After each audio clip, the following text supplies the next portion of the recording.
Hey everybody, Carm Capriato. Don't look at this panel yet. Forget that they even exist. Oh my God! I have to tell you, I'm going to hide them. We have had so much fun in the backstage studio talking about the '80s. Honest to God, I have to tell you, this is going to be a blast, guys. Welcome, Town Hall Academy, as we're talking the decade of the '80s. We do it every week right here, 12 noon Eastern and 9 a.m. Pacific. So much is going. I have to tell you, I'm going to tell you right away, right up front, and while everybody's kind of maybe hanging out with us on social, and we should watch some of the social content, we have pictures of these guys from the '80s, and I just can't wait to show them. And I don't know who that guy is with that mullet there, but we'll introduce him in a minute. Hey, what went on this week, guys, is today a great episode with Brian Walker released on SEO. You can delegate your SEO to people, but you still need to know what it's all about. Brian really helps you understand what's changing with Google and the algorithms and stuff. This past Tuesday, Dr. Dave Wyman was on about stress busters to deal with the emotional roller coaster that we're all experiencing with COVID-19, the pandemic, and the ups and downs of life. This is an episode that anybody can listen to, anyone in your family, any extended friends. You don't have to be in the automotive business to appreciate that. We also put out a great episode on apprentice stories. You know how big I am on apprenticing. It's big to me. It's one of the most important strategies we could all start working on, is to grow our own.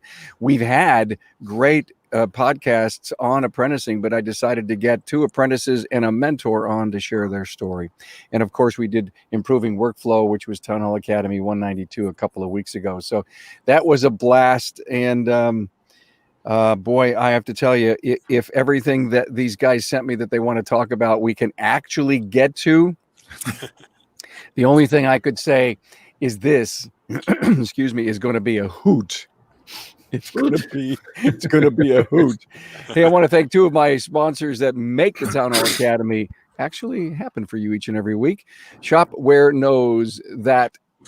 Shop Marketing Pros. Sorry about that. We'll cover Shopware in a sec. Your customers want to know. Want you to do what you're saying you're going to do when you talk about yourself in social media. It should be the same with your marketing company. Marketing Pros listens, they care, they respond quickly, and they do what they say they're going to do on the web at shopmarketingpros.com. And Shopware knows that now more than ever, you're focused on bringing cars through your bays safely and efficiently. Shopware Shop Management System offers a completely contactless workflow. Your customers can review, approve, and even pay for the repairs right from their smartphone. How cool is that? Request a demo at getshopware.com/carm. Hey, wow. We did the 70s a while back, and it was a blast. And then we did the 80s.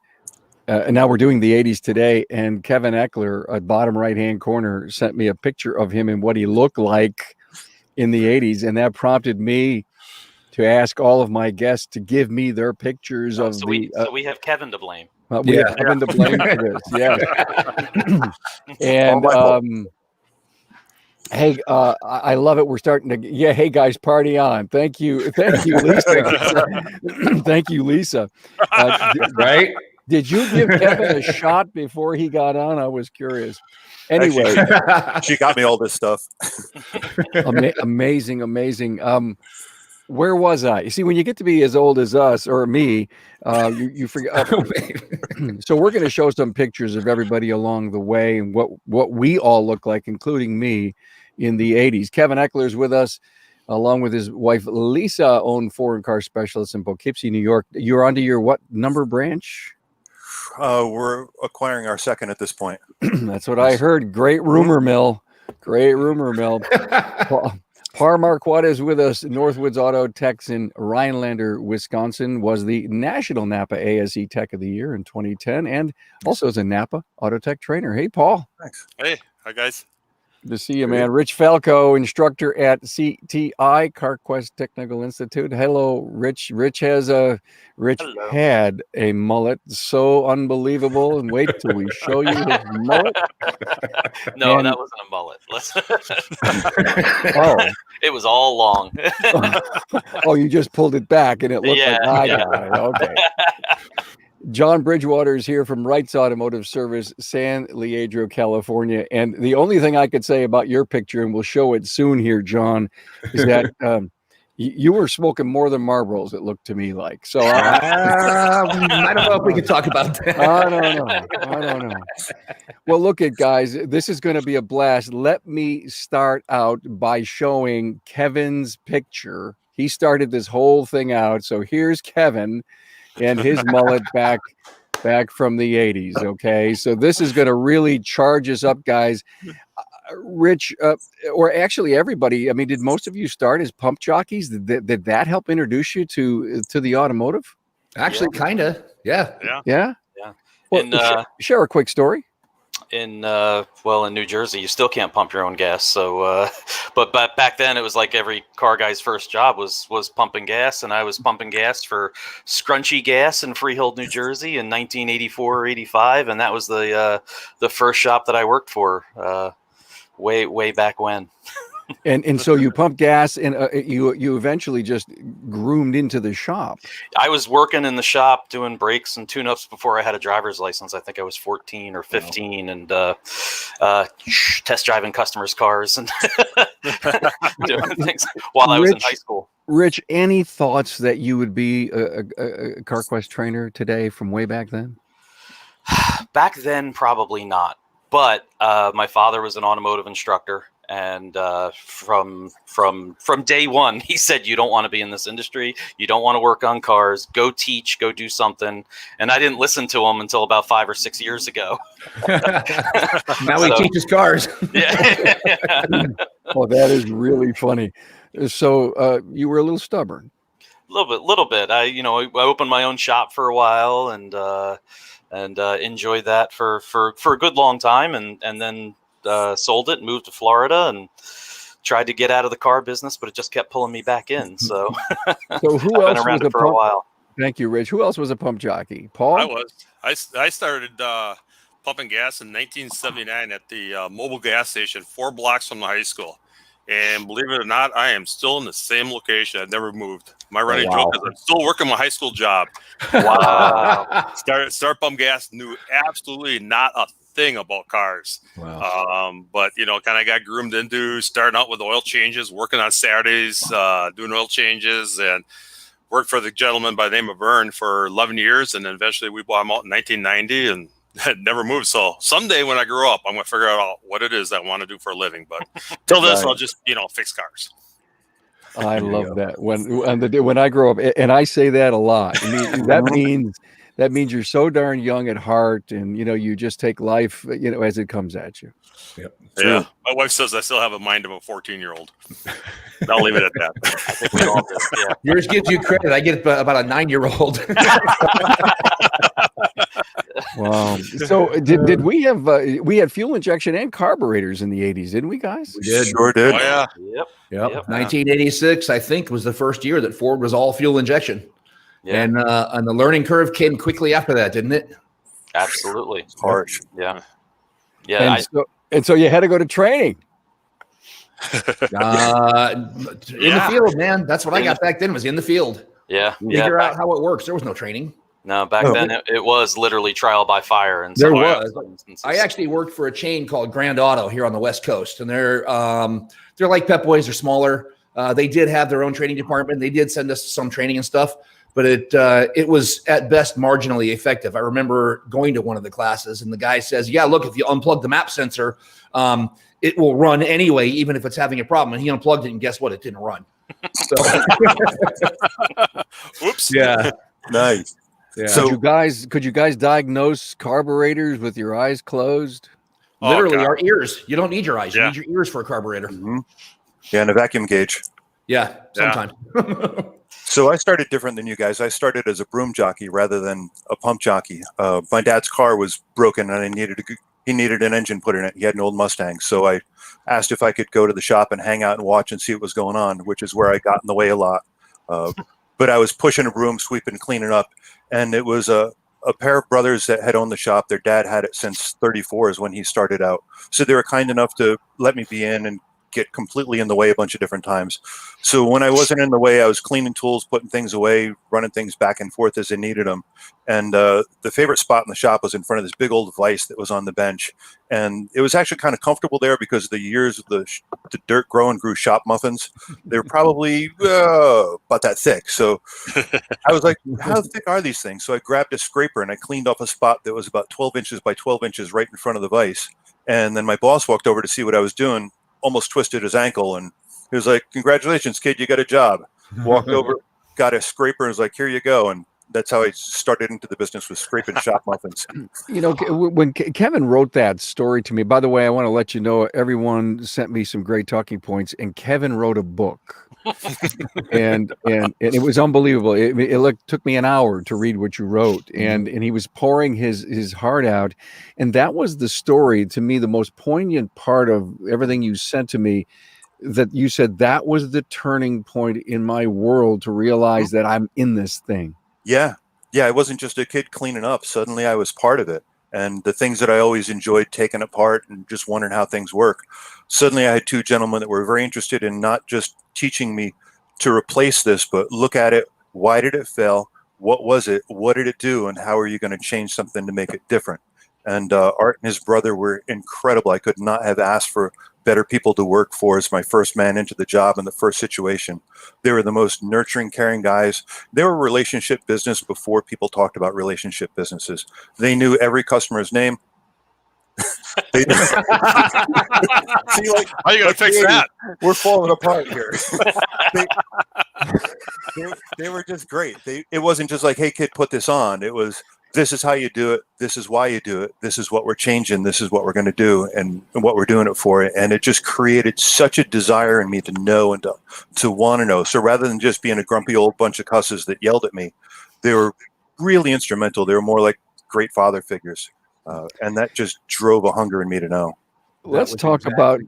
That was exactly my first mentor also. He was the shop manager at the first place I worked, and he hired me in spite of myself. And he gave me a huge opportunity, and to this day, I'm still in touch with him, and eternally grateful for him and a few select others throughout my life to have put me where I'm at now. Excellent. Having that mentor really matters, and I would hope that in my travels, when I get back to traveling anyway, I would hope that I can somehow fulfill that position to others who I'm mentoring as well. Can we tell people what you do? What you were doing before COVID hit? I don't think we should be specific, but I am a technical trainer. I travel around the country for a company. I have not been given permission to talk about the company though, but I do teach. Yeah, and you just love to do it. I mean, what's amazing, here Paul's a trainer, Rich is a trainer, John's a trainer, and even though Paul and John do have a dual role, they own a business and they train. I think it's a fascinating thing what you guys are doing. So let's do another picture. Can we do another picture? Jump on. Let's look at this person. Wow. Wow, you were pretty hairy there, Paul. Yes, I was. Good God Almighty! And so when you see mine, I'm actually going to show my picture at the end. It's amazing how similar our haircuts were. Maybe we went to the same salon. It wasn't a barber back then. It was a salon. Nope, salon. Well, I remember back in the days, before I had that haircut, I used to have a perm. Now, I couldn't find a picture with the perm, but I remember walking into my future mother-in-law's house, and then she saw me, and she screamed.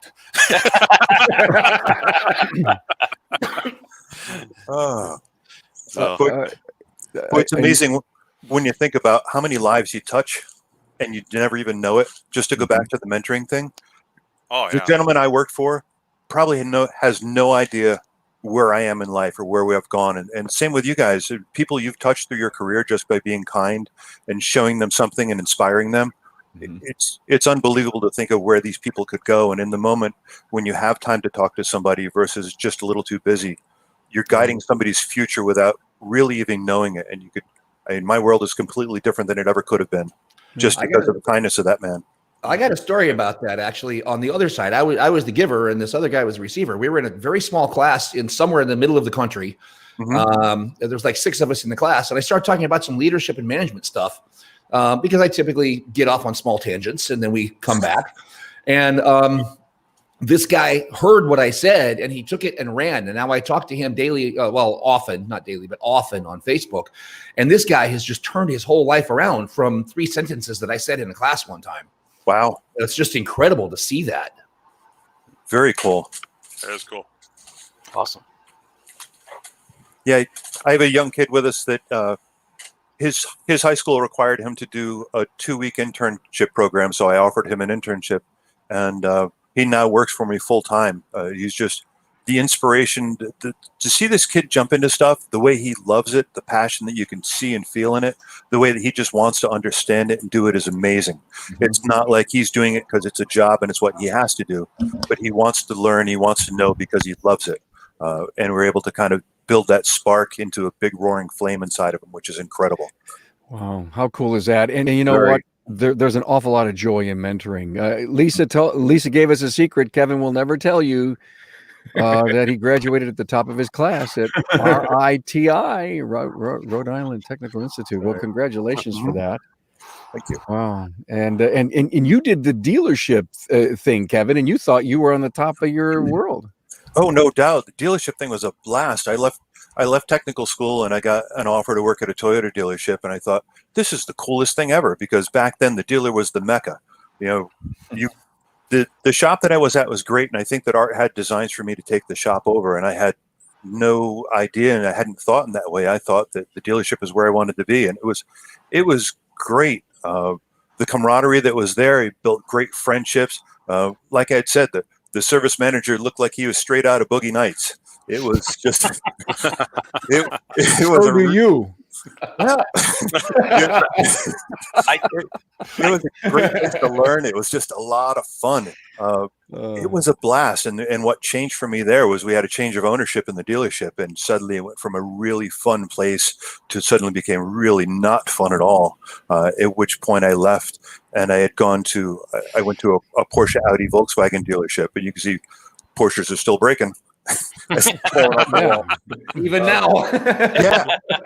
Yeah, and I had to learn CIS injection. When I went to technical school, they were teaching carburetors and points in electronic ignition. I'm like, what about injection? They're like, it's just a passing fad. They didn't know anything about it then. I graduated in early '86. Injection was just coming out. They didn't know how to teach it, so they kind of pushed it off as it wasn't irrelevant. It wasn't relevant. So I get into the dealership, and that's about all they had, except for an old carbureted Rabbit coming in every now and then. So it was jump right into it, survive and learn. Fortunately, there were really good people in there that taught me stuff, and then off to factory schools, and I understood it. It made sense, and it was like, man, I really got the drive to want to know this stuff more, and it really ignited inside of me. And I think that back then the dealer was the place you went if you were career minded in this industry, and I don't know if that applies anymore because at least back then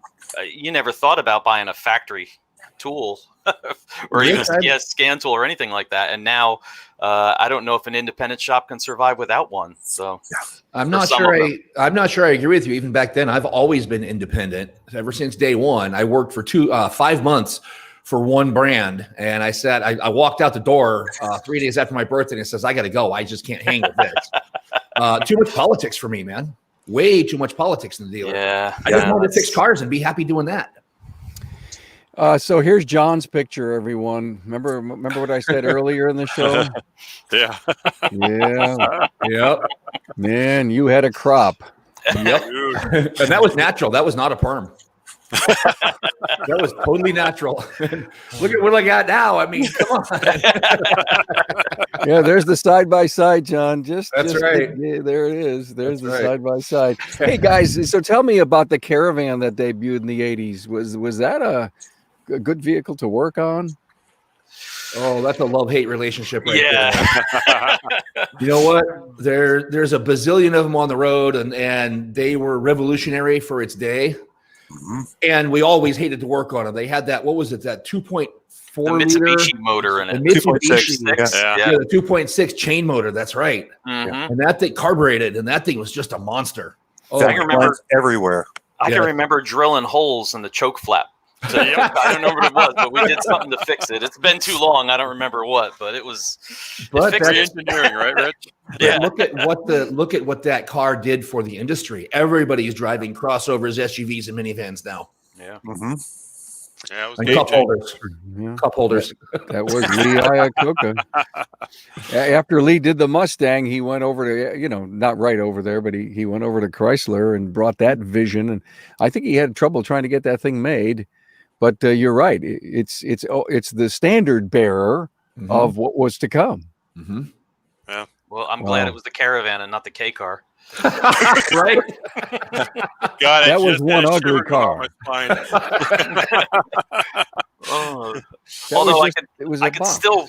I could still remember the tools to do a time in belt by heart. Like, I mean, it was only 4 or 5 things, and 20 Yeah. minutes later it was done. But Yep.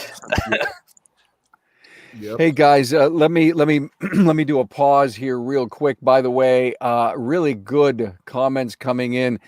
Here's a quick one from Vinny. Anyone who lasts in the auto aftermarket 2 years or more never gets out alive. That's really, really interesting, Vin Waterhouse. Thank you for that. Hey, I want to again thank my sponsors. Shopware reminds you to stop spending time chasing customers. Shopware's leading shop management systems helping shops just like yours generate more profit per ticket with less time on the phone. Break away from your legacy system and implement a completely contactless workflow today. Get started at getshopware.com/carm. And have you realized that your marketing looks just the same, exactly like the shop down the road? Well, your shop is different, and it deserves marketing that's unique as your shop is.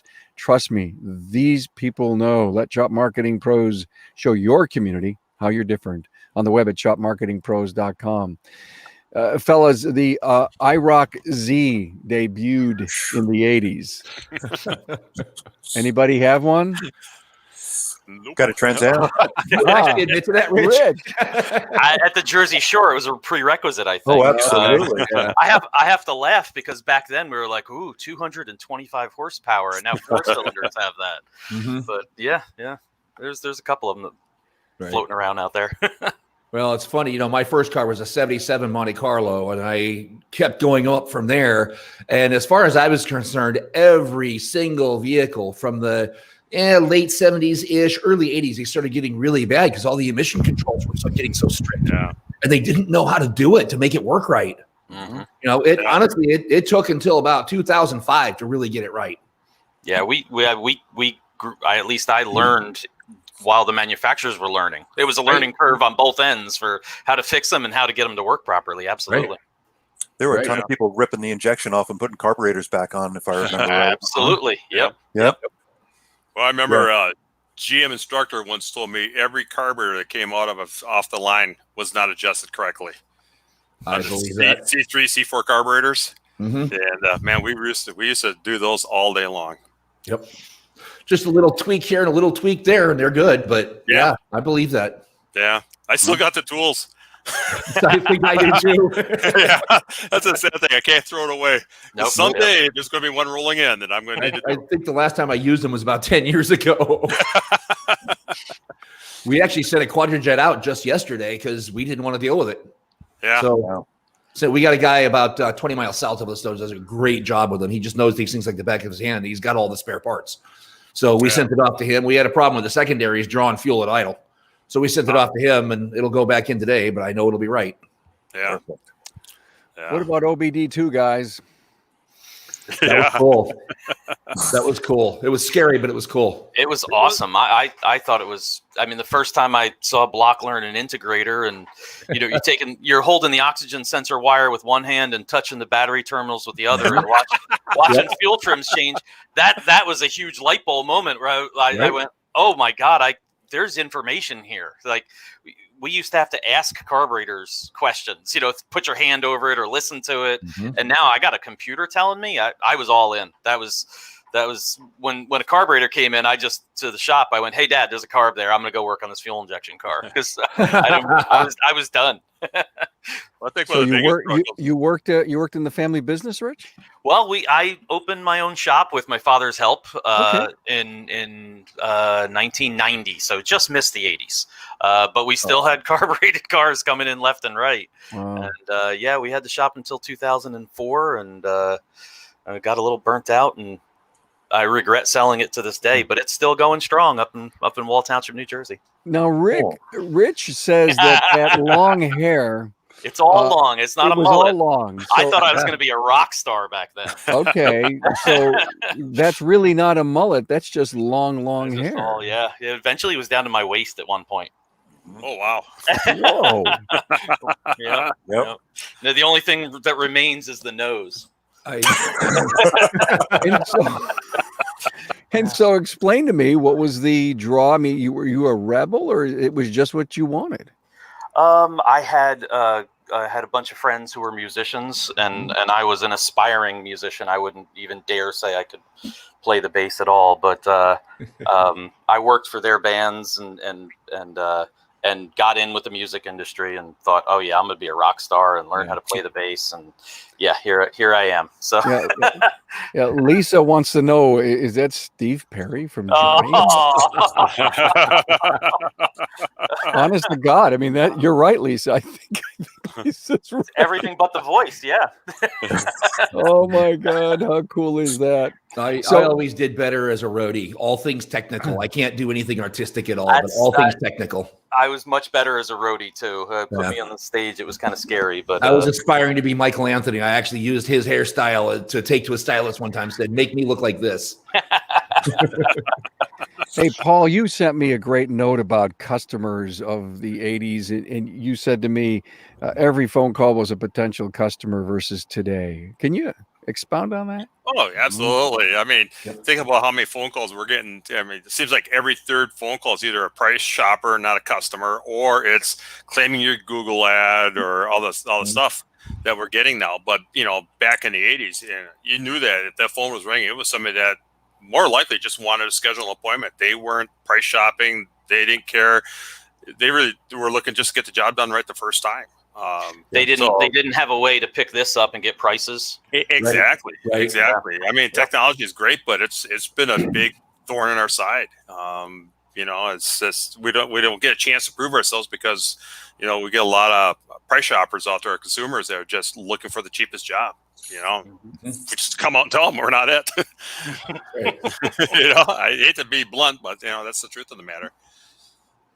But yeah. And what about parts pricing, Paul? You had mentioned to me when I read that thing, having been in distribution my whole life, I said, oh my God, what color sheet were you being priced off of? Oh yeah, we're on green sheet or blue sheet or pink sheet or salmon color sheet, and I don't miss the days every time you needed a price quote, calling the parts store, have them look up the parts, have them give you a price, handwriting the estimate, and then getting the customer to say, well, what if we don't do this? Well, how much is it if we do this?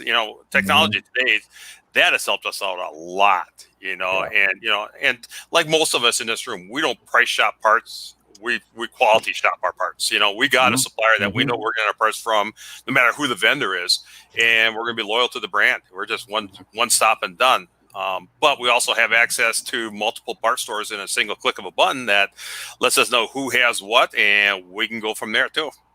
But I don't miss the sheets, the green sheets.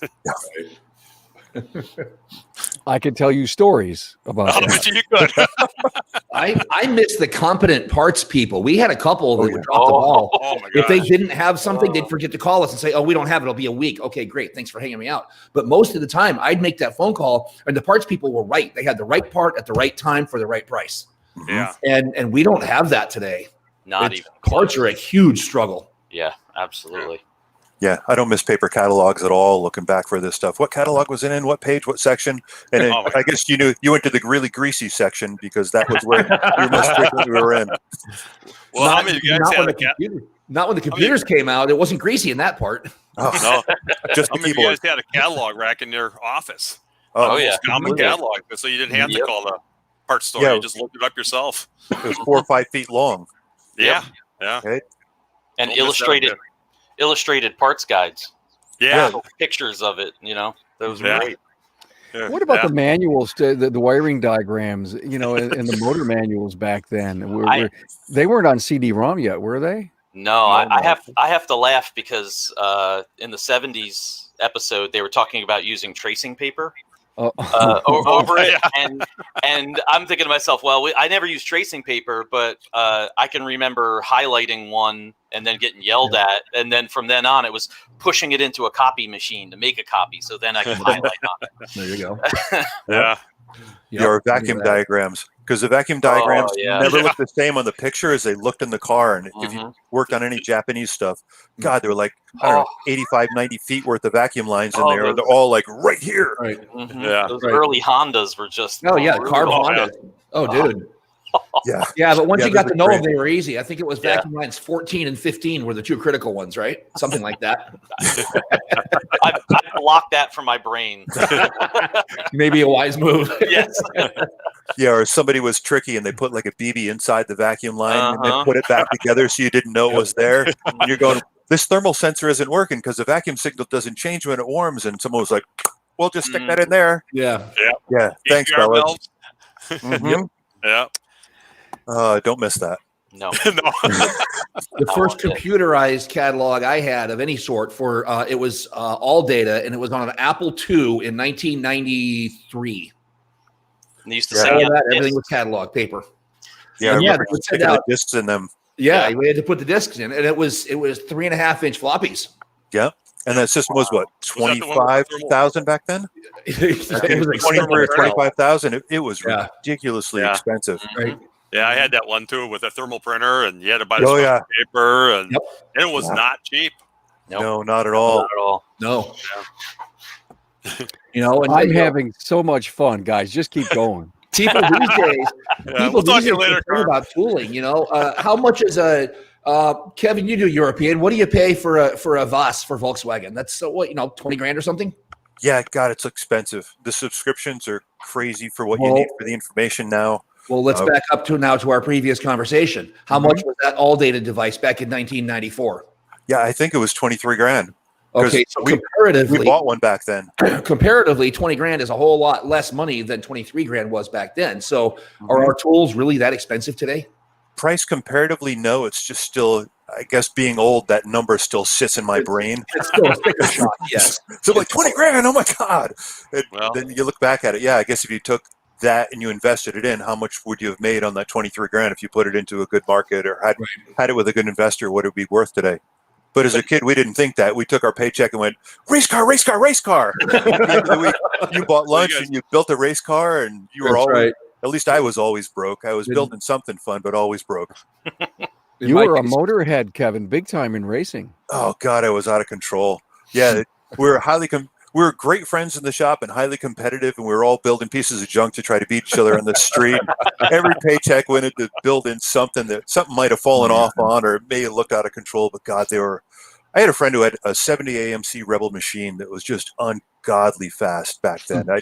The thing was pure evil, and he inspired us to all to try to compete and keep up with him. Oh. So we'd work on cars all day, and then all night long we're working on our own pieces of junk, and it just had tons of energy for it, and every dollar went into it. God, I wish I had that energy now. At the end of the day, I'm like, ah.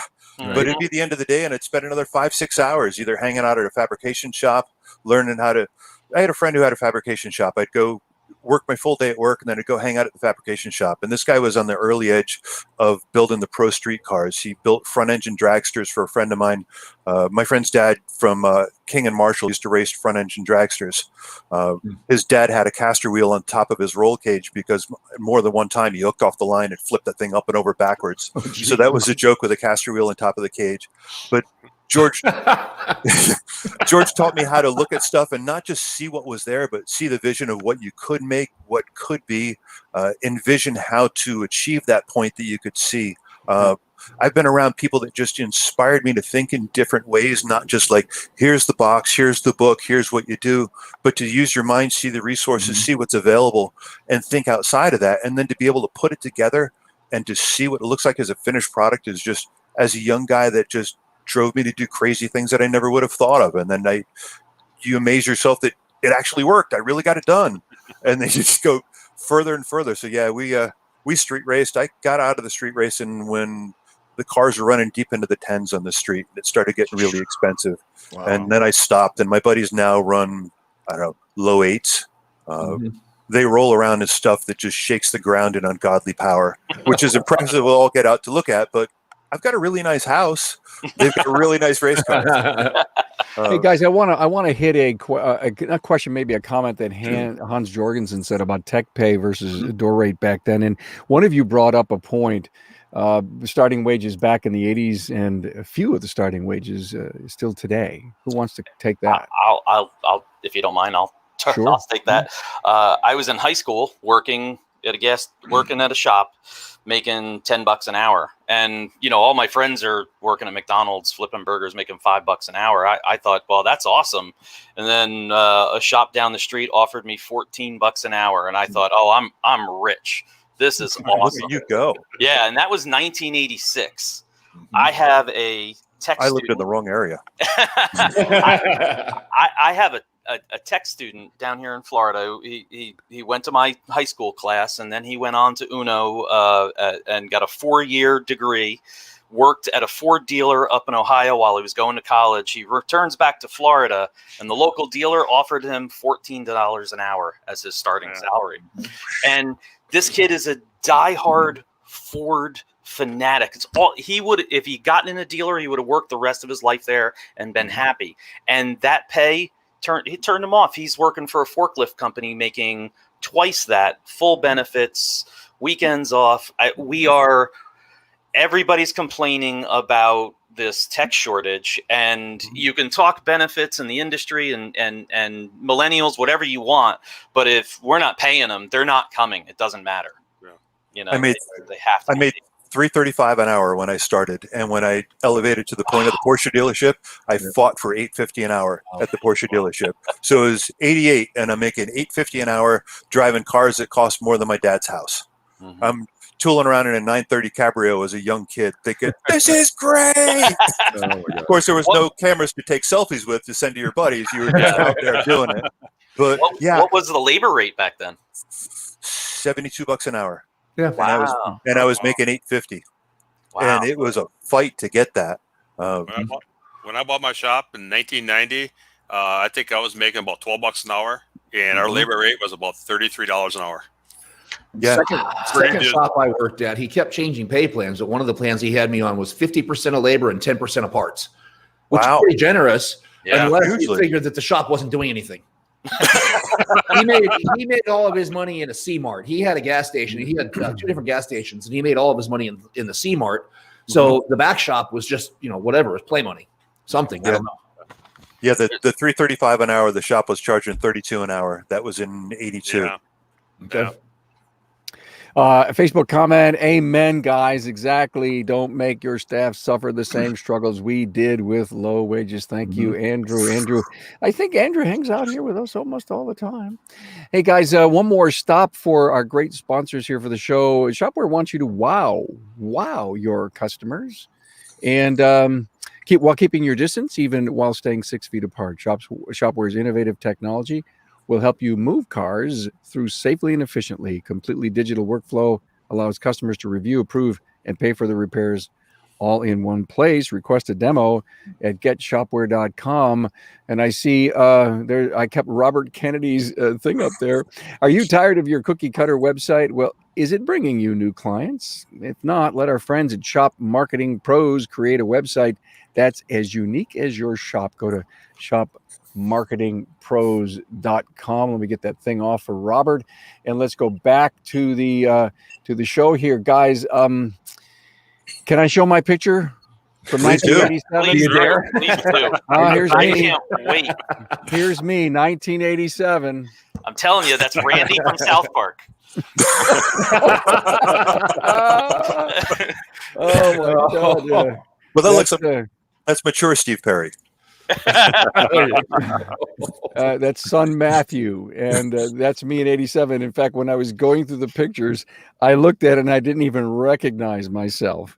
Wow. And although that was one of my favorite shirts that I think I wore during that whole summer, it finally clicked on me, and I said, I can't believe I wore my hair like that, just like Paul's. Just like We were Paul's. styling back then, Carm. Yeah, we were on the edge, man. Yeah. We were doing what we had to do. Hey guys, this has been great, and I just want to keep going with this. We're not ending in any way. Pontiac Fiero came out that year. Was that?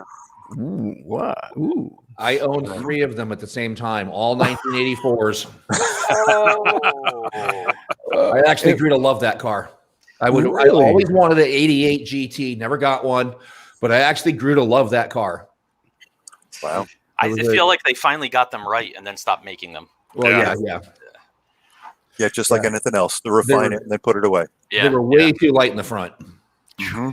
One Yeah. of the And way things too that hot in the back. Rich, you sent me a note and you said, "Hey, when you did the '70s show, maybe it was 8 weeks ago, 7 weeks ago, and we're going to do a '90s and in the year 2000." But you had mentioned that it was Mitch Snyder who said wear gloves, and he says, "I wish we all knew that we should be wearing gloves back in the '70s," and that comment impacted you. Yeah, because I mean, thanks to the pandemic, I'm back in a shop, and my knees and back are feeling everything I did in the '80s. It's Yeah. every single time I pick up a tire or pick up a brake drum, I think to myself, "Oh, there's that transmission and transfer case that I took out with my bare hands, on my Mac." So the advice to the younger guys is don't just protect your hands with gloves, protect your body, lift properly, take care of yourself, because this industry will beat you up and you'll be paying for it. Don't be a hero. Yeah, exactly. There's a trans jack for a reason. It's you're not impressing anybody by yanking that thing out by hand, and you're certainly not saving yourself any money if you think just flat rate it and yank it out. No, just do it right. Save yourself. Yeah, the $100,000 in hospital bills 30 years later is no fun. Exactly. Yes, exactly. Needles in your back are no fun. That's right. Recovery is a lot slower too. Mhm. Yeah. Oh, absolutely. Yeah, tell me. And hearing protection. What? Hearing, exactly. I'm on my guys all the time. Now everybody's getting used to putting hearing protection on, but boy, I wish I would have worn it using the impacts. Oh, completely. Oh, yeah, that was good times, man. And you're right that we didn't care. We just dive in and do it. Oh yeah. Hands in the carb dip, no problem. Oh yeah. Oh, absolutely. Until your fingers were tingling. Yeah, exactly. That stuff hurt a little while later. Yep. Your hands go tingly. You're like, okay. How many times did you guys have a car on the rack all the way up and you just jumped out? Yeah. Oh, Yeah. Oh yeah. Yep. Don't let it down. I'll just jump out real quick. yeah. Yep. No, God, if I did it now, you'd be picking me up. Mm-hmm. Yep. Absolutely. Yep.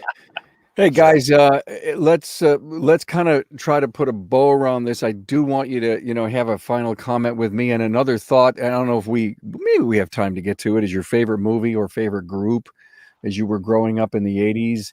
Also, I'd love to know, did you start your family? Were you guys married then? A little bit more behind the scenes stuff as I show our final our group shot here of everybody together. Long-haired Rich, Crazy John, Mullet Kevin, and my brother Paul. There's my. If you can see, we have almost the same haircut going there.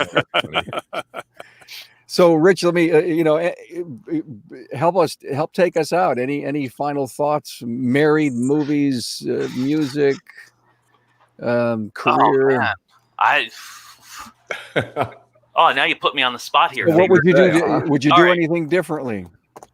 Honestly, well, yeah, I would have never sold my shop. I loved having a shop, and I let it burnt me out to the point where I wasn't thinking clearly, and I walked away from it. So for those in the industry who are burnt out, don't walk away yet. I mean, do what you got to do to not burn yourself out, and hang in there, because I think it's worth it. And I regret selling that shop. If you look carefully in that picture there's a girl sitting next to me. That's my future wife. I know you can't really see it from there. But, I cropped it. Yeah. That was my girlfriend at the time, and now I'm married, have 22-year-old twin boys, and and everything's good. I'm trying to think of a favorite band, but from the '80s, the only thing that pops in my mind, just because of Eddie, is Van Halen. Yep. That's what jumps out at me right now, because they were just huge back then. So that would be mine. And movies, Better Off Dead, the Camaro and Better Off Dead. The whole movie was awesome, but that was great. Yeah. So, How about you, John? Oh Lord, Van Halen, Iron Maiden, Scorpions, Harley Davidsons. I wouldn't change a thing about what I've gone through my entire life, because I'm really, really happy to be where I'm at, to have the people in my life that I have now.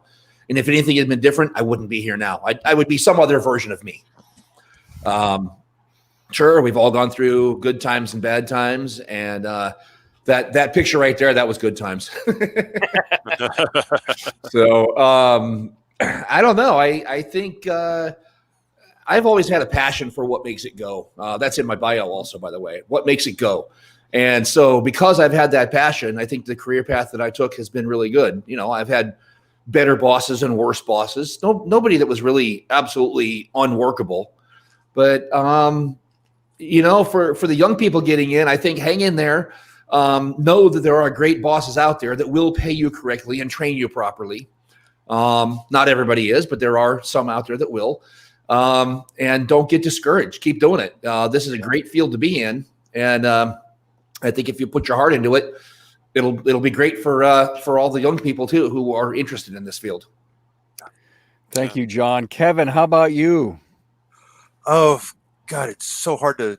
So we'll touch on music first. So I see these kids run around nowadays with Run DMC shirts on, and I'm like, yeah, whatever. I saw them when they were a club band. I think it was in '82.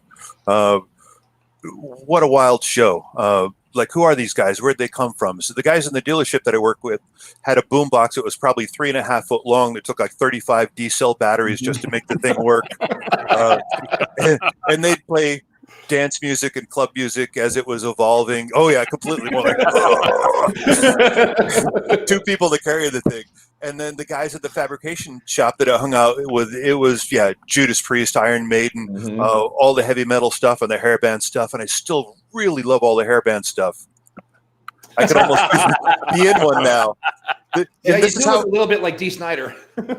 Saw him 6 times in concert. This is who I see when and then I look in the mirror and I'm like, who's that old man there? Right. But this is what I see in my mind when I'm thinking, it was a blast. I mean, I had people that inspired me to and built a love within me of automobiles and mechanical things that had I not been in those places working with those people, I had some of the greatest people that I've ever worked for in my life in the 80s. And I had some of the crappiest that I've ever worked for in the end of the 80s. And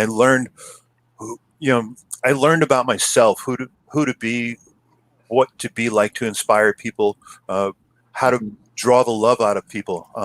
My dad was an incredible anchor in my life.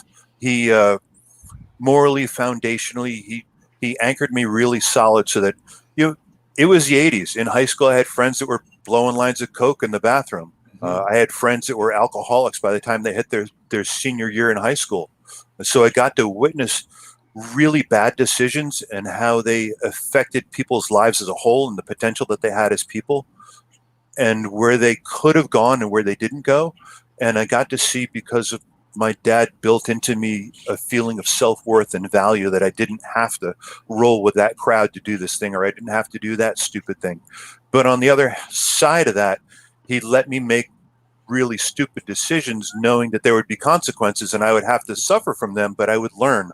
Because I have major authority issues, if you couldn't tell.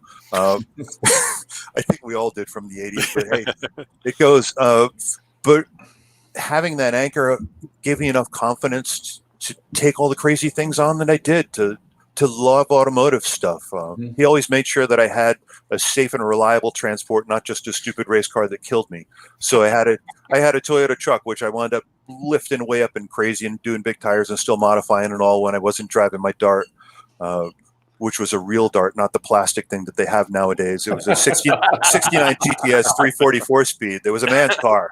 So the 80s were great. They were inspirational. They helped me learn about myself. They helped me have confidence in who I was, what I could learn as technology changed. I had people encouraged me to learn the technology, and I saw the ability to grasp it and grow. So it wasn't like there was this new thing and it was unachievable. It was there's this new thing, and if you put yourself into it, you can figure it out. So from that point, there's nothing really that's coming along in our field that I go, God, that is beyond me.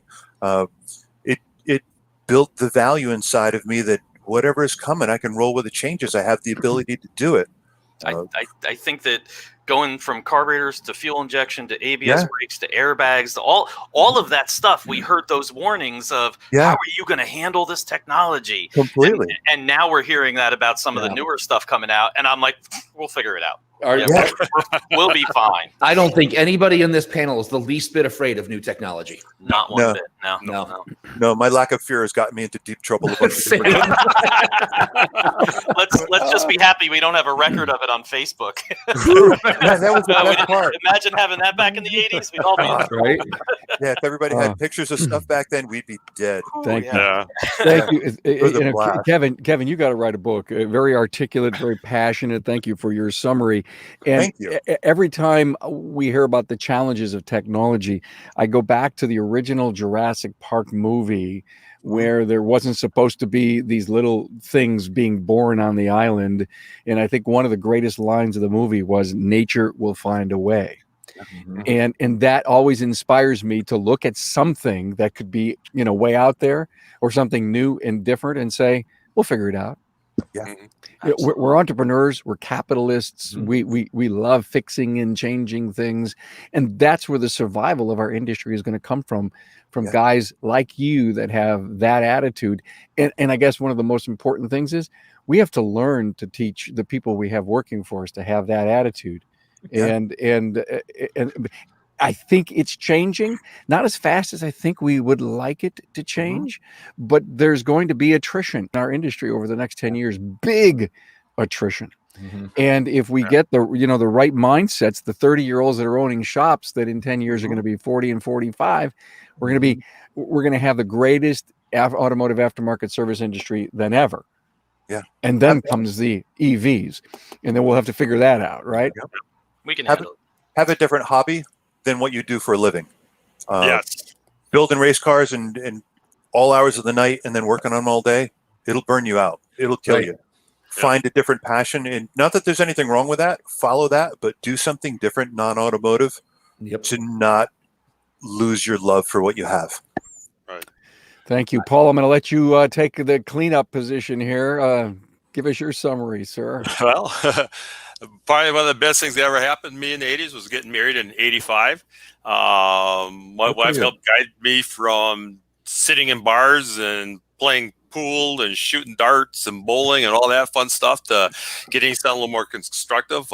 Actually, that's when I started training in the martial arts back in 87, 88, which I'm still doing to this day. Bought my first Harley in 87 and still own it.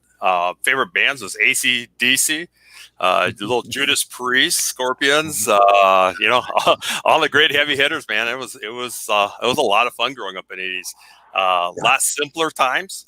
But we had a lot of fun, and knock on wood, we survived it. But in summary, what you guys all said, I mean, my boss Vern, he took me on as a mentor.